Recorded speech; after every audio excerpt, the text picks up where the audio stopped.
విజయలక్ష్మి గారు, నాన్నగారికి మీరు ఎన్ని మార్క్స్ ఇస్తారు? ఒక పొలిటీషియన్గా, ఒక ఫాదర్గా. పాలిటిషియన్గా నా స్థాయి చాలా చిన్నది. కూతురుగా నేను 101% డిస్టింక్షన్లో మార్క్స్ ఇస్తాను. 100. ఓకే. దత్తాత్రేయ గారు, విజయలక్ష్మి గారికి ఎన్ని ఇస్తారు? ఇప్పటి వరకు మీరు మార్కులే ఇవ్వలేదు. Out of 100 pass mark. పొలిటికల్గా అంటే మీరు ఇప్పుడే నేను చెప్పనన్నారు, ఒక డాక్టర్గా చెప్పండి.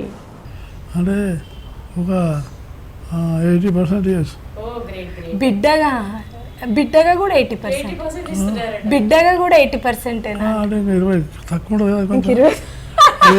20 తక్కువ నెక్స్ట్ టైం 10 kgs తగ్గుతుంది. కానీ ఆయన మనసులో 100% ఇస్తారు, కానీ మీకు 80నే ఇచ్చారు పైకి. విజయలక్ష్మి గారు, నాన్నగారితో మీరు సెలబ్రేట్ చేసుకున్న ఫాదర్స్ డే ఏదైనా మెమరీ ఉందా? లేదండి అసలు. లేదు. అంటే నాకు బర్త్డేస్ కూడా 9th క్లాస్ అట్లా ఫ్రెండ్స్ చేస్తే పెద్ద అవి సెలబ్రేషన్స్ ఏం లేదు, గుడికి వెళ్ళడం అట్లా. ఫాదర్స్ డే అయితే అస్సలు గుర్తులేదు. దత్తాత్రేయ గారు, ఈ 2029 ఎన్నికల్లో విజయలక్ష్మి గారు పోటీ చేయబోతున్నారా? అంటే మనం పోటీ చేయబోతున్నారా లేదా అని మనం చెప్పలేము. పార్టీ ఆలోచన చేస్తుంది, కానీ మనం ప్రజా జీవితంలో ఉండాలి.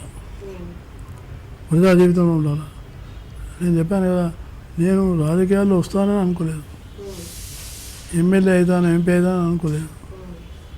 కాబట్టి మనం అనుకోకుండా నిరంతరం పనిచేస్తుంటే ఆ పదవులే మన దగ్గరకు వస్తాయి. పదవుల కోసం పాకులాడితే పదవులు మనకు రావు. కాబట్టి నా ఆలోచన అదే. కాబట్టి తప్పకుండా ఆశిస్తాను.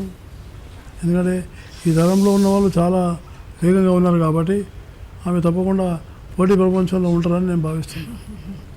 ఒకవేళ పోటీ చేస్తే ఎక్కడి నుంచి పోటీ చేయొచ్చు అంటే ఇప్పుడే మనం చెప్పలేదు. ఎందుకంటే ఇప్పుడు ఈ డీలిమిటేషన్ ఒకటి, 2 మహిళా రిజర్వేషన్.